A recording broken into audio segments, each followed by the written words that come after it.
for you to work towards and use as an expression of the character you want to play. So I know I've talked a lot about Ashbringer. Let's look at some other weapons. So if you're a Mistweaver monk, your adventure will begin by returning to Pandaria to seek out the staff of the Emperor Xiao Hao, who's really integral to the very legend and the essence of the continent of Pandaria. So here on the far left, we see the base weapon that you'll initially acquire, then an upgraded version of it. But then we've reimagined that staff in the, with the inspiration drawn from the various animal gods of Pandaria, whether it's Yulan, the jade serpent in the center, or Chi-Ji, the red crane on the far right, or a Sha-influenced, Sha-corrupted staff, second from the right in between those two. Those are all things to work towards, and again, you can kind of pick the look that you want, pick the thing that excites you most to be what you show off. Ashbringer. Exactly. I can't say enough about the amazing art and the work that our artists have done on these weapons. They just blow us away.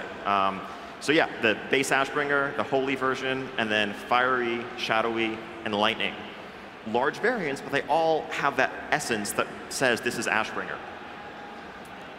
Next up, a new one to many people. So Fellow Malorn.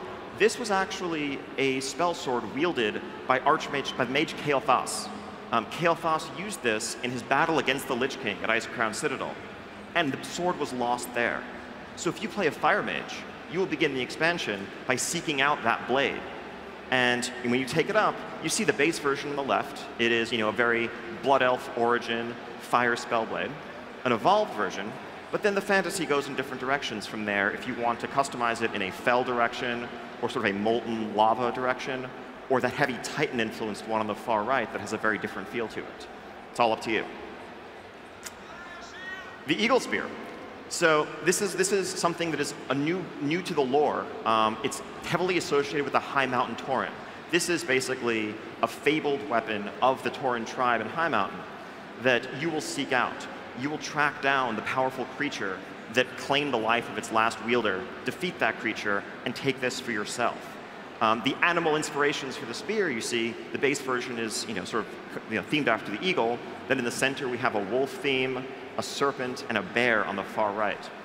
This weapon will be something that survival hunters can seek out and claim. So next up, Frost Death Knights. So these are the blades that you will forge from the shattered shards of the greatest Death Knight weapon of all time, Frostmourne. The base version on the left, and then the initial upgraded version second from the left. Now, for these weapons, we actually didn't go in such crazy different directions. We didn't do a fiery sword. I mean, they're all kind of, it's a question of what you like most as Death Knight. Do you like skulls, or frost, or more skulls, or different skulls? But they're all different variations on the essence, the fantasy of what being a Death Knight is. And when you think Runeblade, this is what comes to mind. That is what your artifact needs to mean to you. Doomhammer.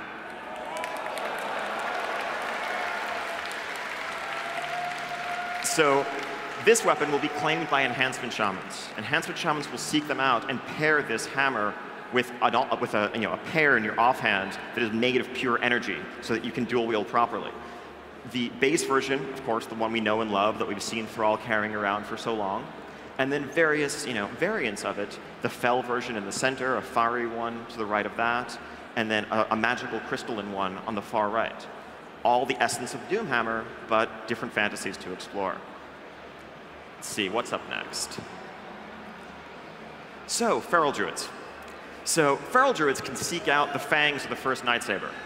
And on the far left here, we see a Druid with the base initial artifact that just claimed it. He's like a level 100 Druid. He's been playing the expansion for an hour or two. In the middle, we see a Druid with the upgraded fangs of the first Nightsaber. He's been playing for much longer, has attained a more powerful artifact. On the far right side, we see a Druid with spectral fangs of the Nightsaber, and it's a totally different look of the weapon. I mean, you can see how awesome the weapon is, right? Oh, right, yeah. I guess you can't really see the weapons on Feral Druids and Guardians. That's a shame. I mean, being able to customize your weapons so much and then not be able to show it off, well, that's unfortunate. Okay, just kidding. So if you're a Feral Druid, or if you're a Guardian Druid, instead of customizing the look of your artifact, you will customize the look of your form. So on the left, here we see a druid with the base fangs for the first Nightsaber. On the right, that spectral variant. Now, of course, there's many different color variations on each of these, and more entirely different models that we just couldn't fit on this slide, but there'll be the same number of variants as every other class has. So that's something for feral druids and guardian druids to look forward to. Oh, and by the way, yeah, on the last slide, that was an updated high-res version of the base cat form, in case you were wondering. OK, so that's some of what artifacts have in store for you. We're going to have a lot more to discuss in the future, but that should kind of give you the gist of what they're all about. Now, class orders. So as Alex mentioned, in the aftermath of the events at the Broken Shore, our world is in flames, and we are struggling to survive in the face of the Legion threat that will just overwhelm and destroy us all if we don't stop it. And the Alliance and Horde, they're just not going to be able to come together and work together in the ways that need to happen to overcome this threat. But instead, it's the classes that actually band together to do that. Whether it's ancient orders like the Silver Hands at Light's Hope Chapel or the Mages of Dalaran, they're coming together, working together as a class to save the world and to do what needs to be done. And of course, they look to you as their leader, because you are the one who has just retrieved a fabled artifact of incomparable power. You are the wielder of Ashbringer. You are the wielder of Doomhammer. Who else would lead them if not you? And so this really underscores one of the central themes of the Legion expansion, which is really a heavy focus on class identity. We want you to feel, if you're a warlock, to feel like a warlock, and for that to feel different than being a paladin, because they're about very different things. Even if their goals are the same at the end of the day, which is to defeat the Legion, they're going to go about it in very different ways. They're going to have very different allies. They're going to have very different powers to call upon in the process. So the order halls represent a base of operations for your class. They're kind of like a private clubhouse that you share with other members of your class. It's a shared space where you'll see other paladins running around or other shamans. It's not personal like the garrison, but it is a private space just for members of your class. The best analog is probably something like Acheris, the Death Knights are familiar with, the necropolis floating above the Plaguelands that is only accessible to Death Knights. So, and these will be in locations that are thematically appropriate, and one of the second thing you do after claiming your artifact is going to be to found and come upon your order hall and establish it. So shamans will be in a hollowed out cave overlooking the Maelstrom at a point where all of the elements come together, where lightning crackles in the sky overhead and molten earth churns in the middle of a swirling whirlpool. Paladins are going to discover a hidden Templar sanctum beneath Light's Hope Chapel, where they will make their home. Now, warlocks really aren't comfortable unless there's fellfire raining from the sky, demons all over the place. So the Warlock Order Hall is actually going to be on a Legion portal world, where only they can travel because that's what they do. That's what warlocks are. That's part of being a warlock. So this is a screenshot of the Paladin class order hall beneath Light's Hope. This was something that was shown briefly in the video, and every class is going to have their own unique space that they will return to with unique functions. This will be the place where you go to customize and upgrade your artifact. This will be the place where you have certain special quests and other missions available to you, and it's tied to your class identity first and foremost. So in your order hall, you're going to have champions of your class, of your order. Now, this is an evolution of the Draenor follower system. Whereas in Draenor, you were raising an army, right? You needed to defeat the Iron Horde, so you went out into the world and you were recruiting anyone that you could get your hands on, regardless of what race they were, regardless of what class they were. Anyone who wanted to help you fight the Iron Horde, you wanted their help. But numbers are not going to work against the Burning Legion. We can't defeat them through numbers alone. They are infinite. If we don't seal the portal at the Tomb of Sargeras, nothing will stop them. So your champions, if you're a paladin, or maybe minions if you're a warlock, or apprentices or adepts if you're a mage, these are far fewer in number, but far more important. Many of them may be established characters like Lady Liadrin, the Blood Elf Paladin, and they're going to have more customization, but more importantly, more integration with the world.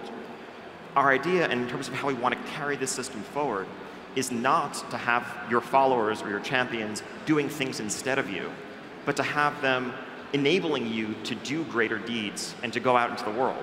So maybe they go on a scouting mission and discover a lair that you then go to investigate. Or maybe you send them to a zone that then gives you bonuses when you are adventuring in that zone and completing objectives there. You'll work alongside them and with them rather than sort of having them compete with you in terms of the rewards that you're getting and that you're seeking out. We'll have a lot more to talk about regarding the system in the future, but I just wanted to kind of lay out some of our general philosophies for how we're thinking about it and how it's different from the garrisons and followers in Draenor. So, dungeons and raids.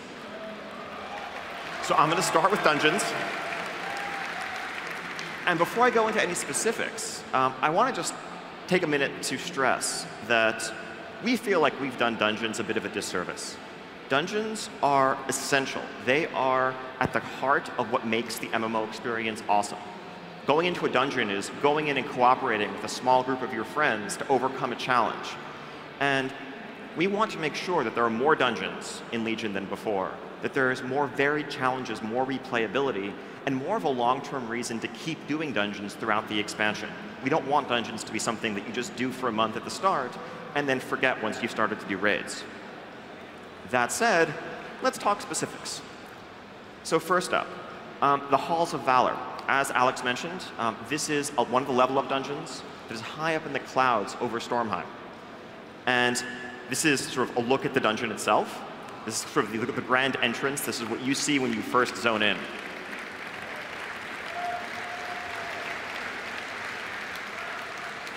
The Halls of Valor, very heavily inspired by Valhalla, right? The core Norse Viking fantasy. This is the place where the greatest warriors of the Vrykul are called to serve in the skies. And this is their eternal reward for being the greatest.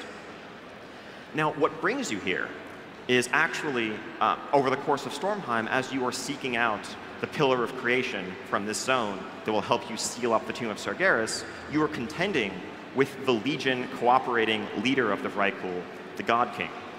And as you contend with him and race against him through the zone, both of your paths lead you to this place, which is the ultimate resting location of the Pillar, and you must prove yourself worthy in battle so that you may claim it and not him.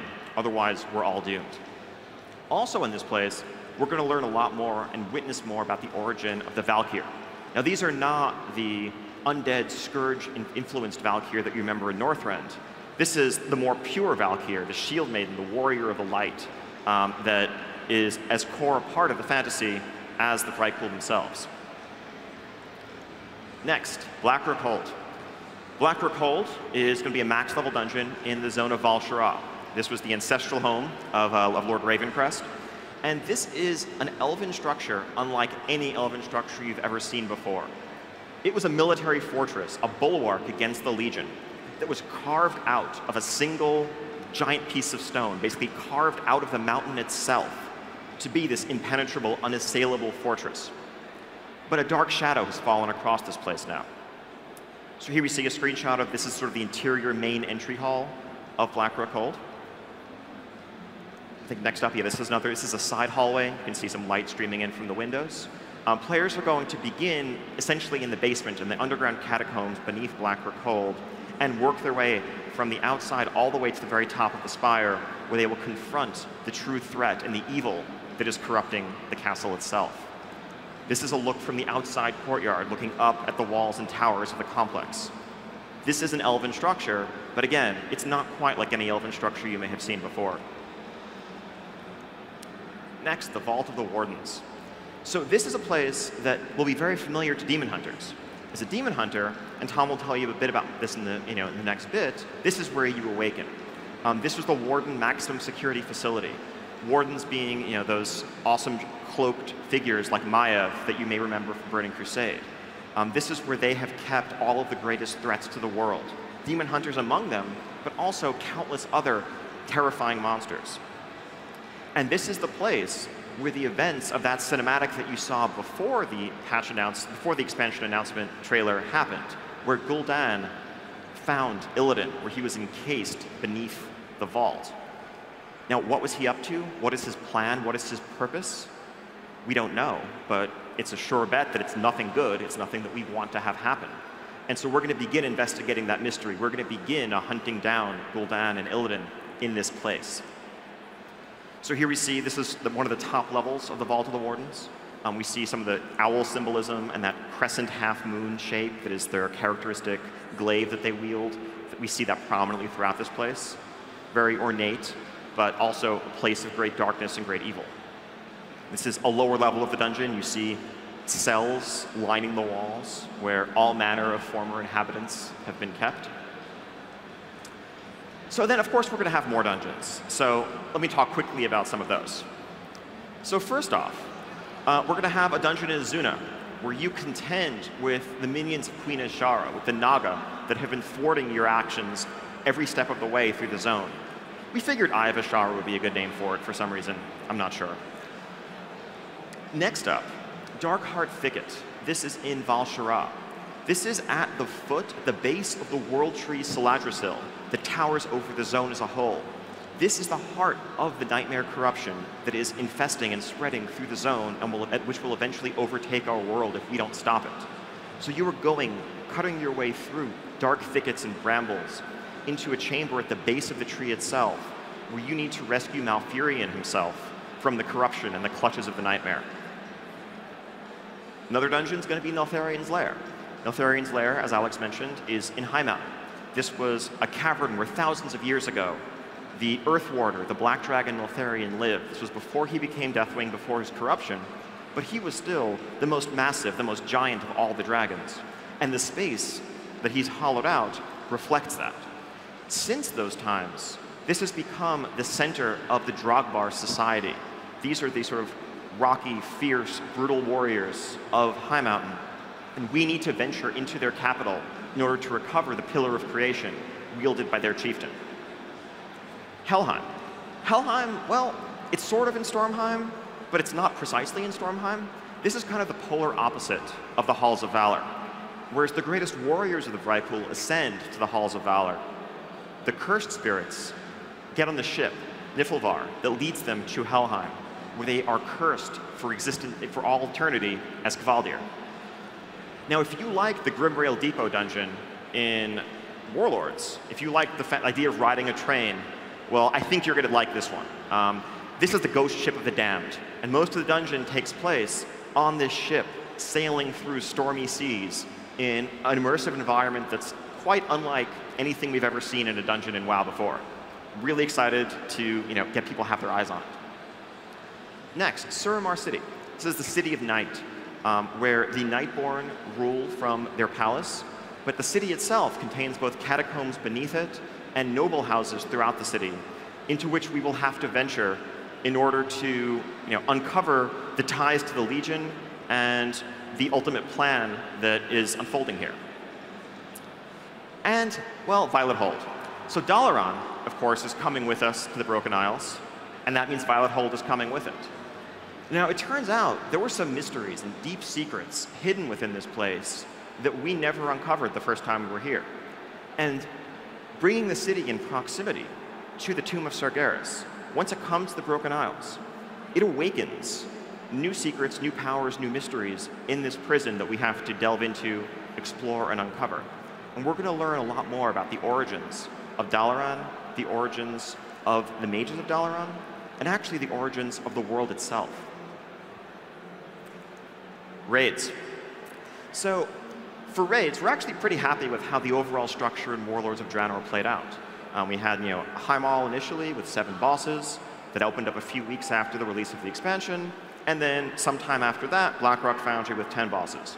So we're keeping that overall structure. We think that's a good amount of raid content, and that's kind of what we're aiming for, and that's what we want to deliver in Legion. So the first raid, this is going to be the Emerald Nightmare itself. We have heard from players, as long as we can remember, since really the first days of World of Warcraft, that they wanted to see the Emerald Dream. You fought those green dragons that came out of the portals, the 4 green dragons in early WoW, and you just wanted to go through those portals to see what was on the other side, right? Well, now you get to. The Emerald Dream was created by the Titans as a blueprint for Azeroth itself. It was the perfect, untarnished, unspoiled version of our world, verdant and green and full of life. But something has gone horribly wrong here, and the Emerald Dream has descended into corruption, into nightmare, and that threatens to spread into our world and engulf it. So Whereas in the dungeon, we descend into the roots of the tree. For the raid, we're initially actually going to climb up into the tree itself and actually cross through the barrier that separates our reality from the reality of the dream. We will go in, root out corruption, seek out scenarios, and ultimately confront Xavius himself at the heart of the nightmare in this ultimate conflict that will end the corruption of the Emerald Dream. Our next raid, Suramar Palace. So this is the palace in the city of Suramar, where the Grand Magistrix, who has brokered this dark deal with the Legion, looks over everything and runs the city. The Legion has come here for a dark purpose, and they have used and corrupted one of the Titan pillars of creation to shape their society, to create this Nightwell, a conduit of dark energy that is the center of Suramar's power. So this is a 10-boss raid, very traditional, somewhat reminiscent of Black Temple in terms of its layout and structure. You begin in an underground catacomb, essentially a back entry because you can't go through the front gate, work your way up to sort of outdoor balconies, royal quarters, and eventually to the heart of the Nightwell itself. We will confront both the Grand Magistrix and Gul'dan, who has come here as an ambassador of the Legion. We've been chasing Gul'dan for a long time, since really the beginning of Warlords of Draenor, when we made that fateful mistake of clicking on him and setting him free to begin our Warlords experience.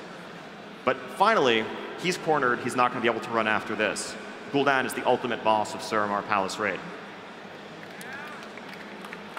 Now, I just wanted to show you a concept of what the palace itself is going to look like.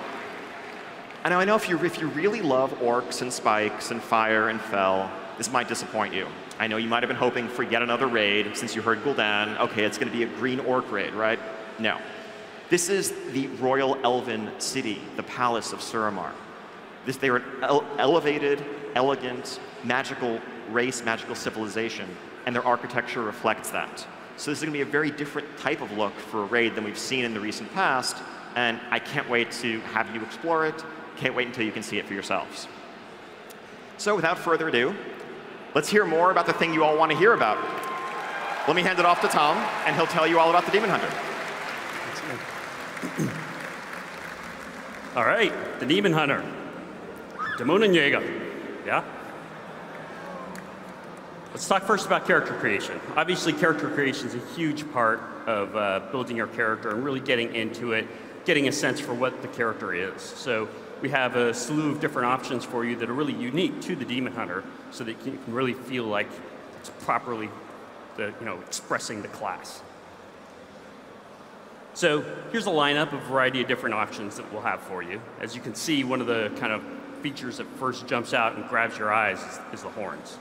The Demon Hunters have the ability to have horns, a number of different horn styles, horn types, horn sizes. We'll even have the option to have no horns at all if there's something mentally wrong with you. Of course, we have some other features too. We have the tattoos that you see. A lot of Demon Hunter class-specific armor really kind of exposes those muscles so you can show off your awesome tats. Different types of tattoos, different shapes, different colors, all sorts of good times there. We have skin variations, some of them scaly and demonic, others normal. And then finally, we also have the different types of eyewear. So you can have the traditional Illidan-style eyewear, or you can have a veil, or some other different kinds of looks. So, taking a look at all that and really kind of getting a sense for what that is, let's look at what that looks like on the actual character creation screen.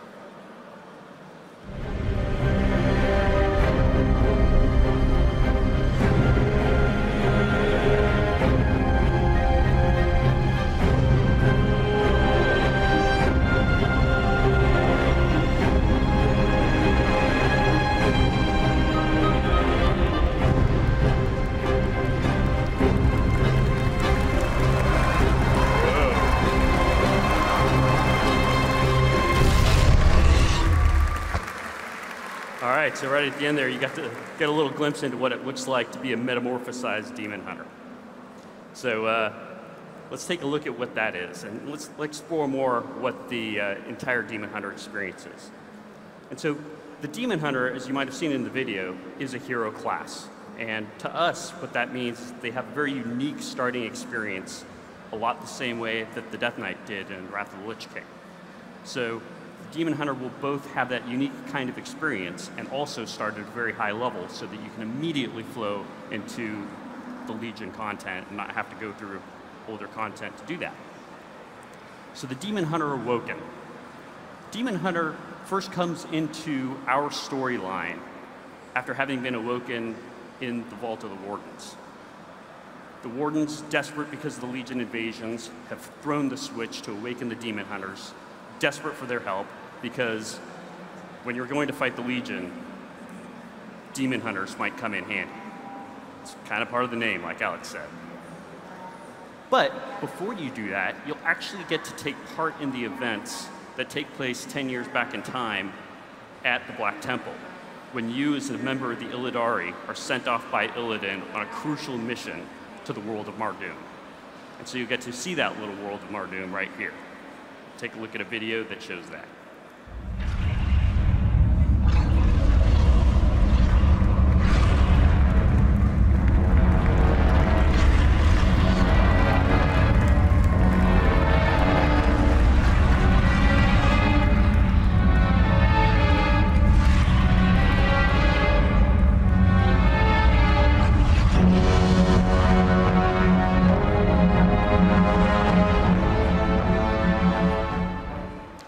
So that's a little glimpse of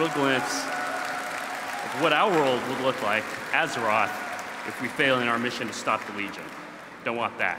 Otherwise, might as well all be warlocks.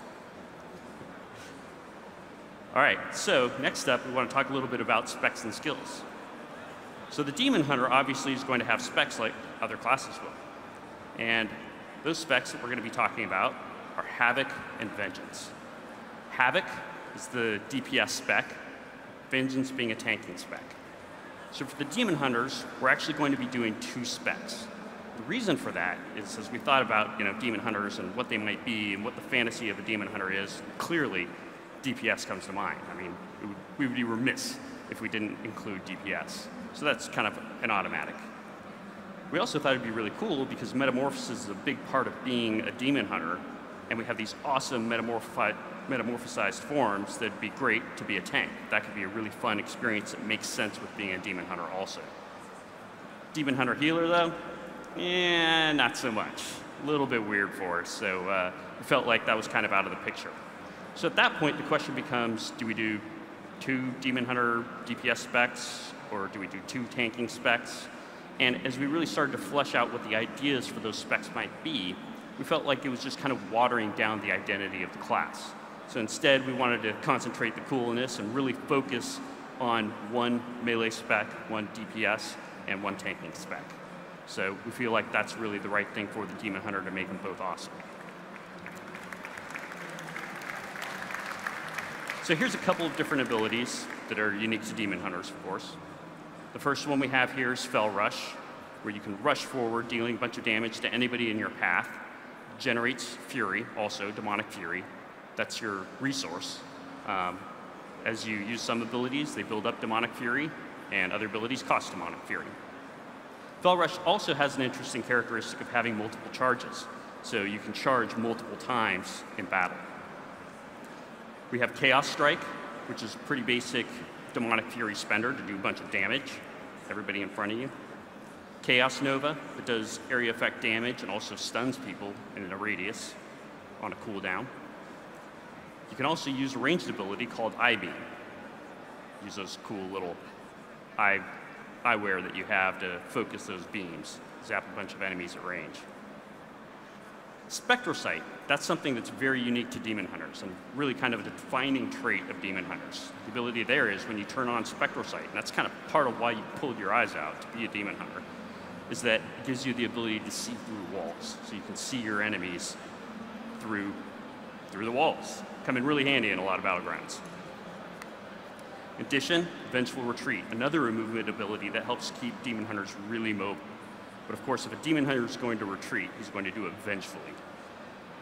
So first, we've got a couple little videos to show you what some of these abilities look like. The first one you're going to see is Fell Rush, just very simple kind of dash forward.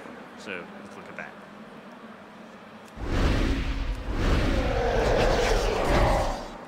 There you go. Used multiple times in succession, right away, boom, boom. Wants to travel, wants to go through and deal damage. Next up, we have the Eye Beam ability, give you a little sense of what that looks like. zap. And then finally, we have an ability that's also unique to Demon Hunters to talk about that I haven't mentioned yet. That ability is something that we call double jump. So as a Demon Hunter, you're actually going to be able to jump, and then as you're in the air, jump again. Because you're more agile, you're quicker than other races or classes, and it's really cool and handy to be able to get over obstacles that no other class can actually get over. So let's take a look at what that looks like.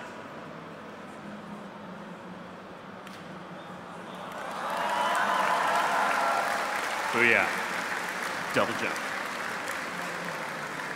So next up, we have a little video that has a couple of these different combat abilities mixed together to give you a little bit more of a sense of what Demon Hunter combat looks and feels like.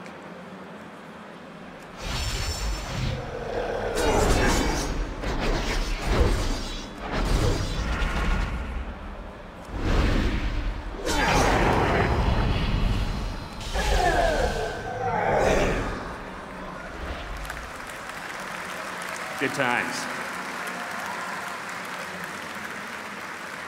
All right, so hopefully you guys are excited to play Demon Hunters as we are. I know around the office we're all kind of crazy in the head about it, so it's going to be a lot of fun. Next up, I want to talk about the new PvP honor system. As we mentioned in this video, we're doing an entirely new PvP honor system, calling this version 3. And so to set a little bit of context for that, I want to talk a little bit about the evolution of the honor system over time and set the foundation for why it is that we're going to do what we're doing. So let's look back to version 1.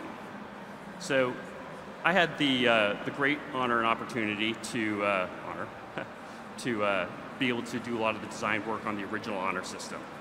And at the time when we first launched it, early in World of Warcraft's lifetime, it was really intended to be something that gave players that wanted PvP something to get excited about and be able to progress in. But it had a couple of critical flaws that led to it being phased out in Burning Crusade. I don't know how many of you played back in the day, the original honor system.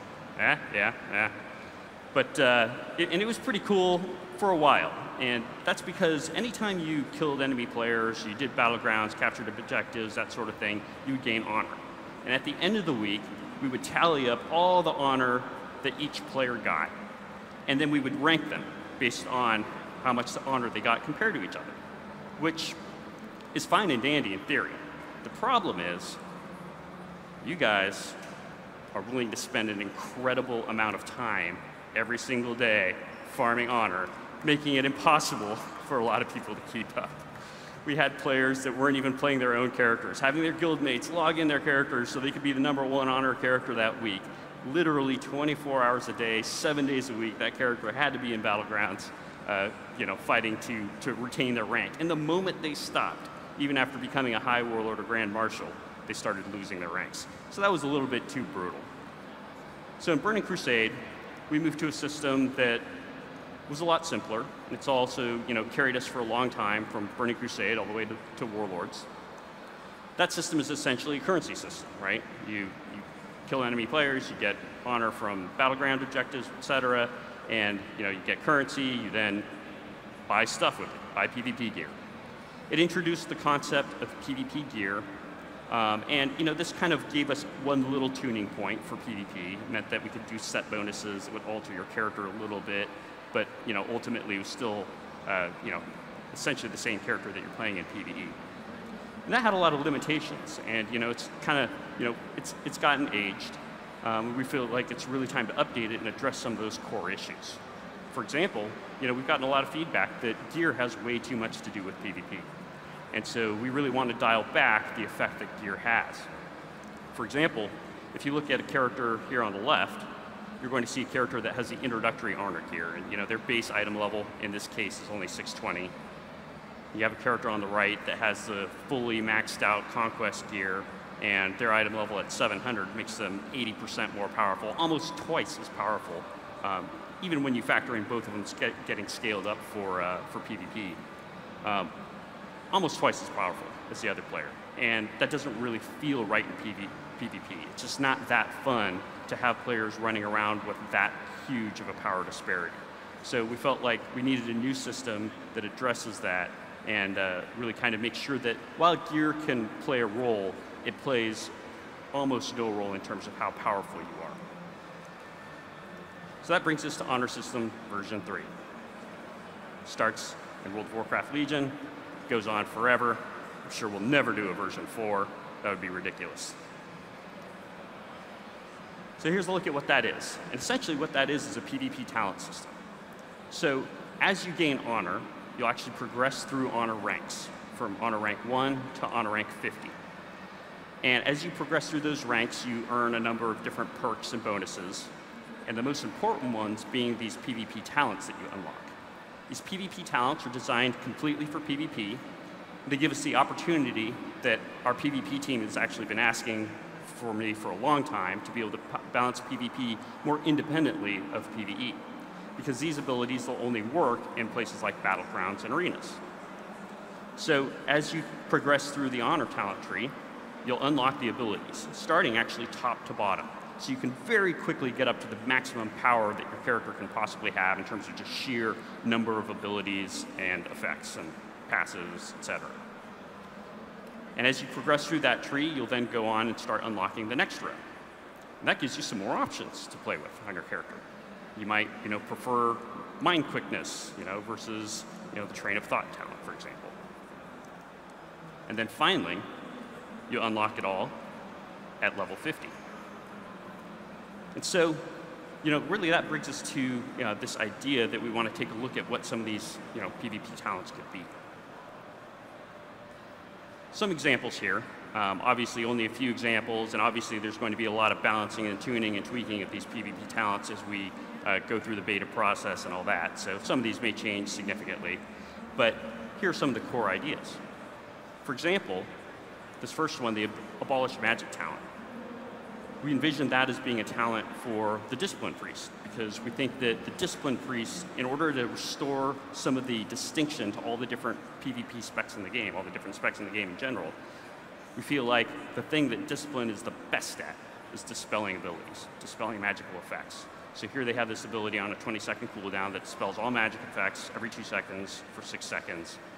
It replaces your dispel magic ability. It's just better. Another option here, Adaptation.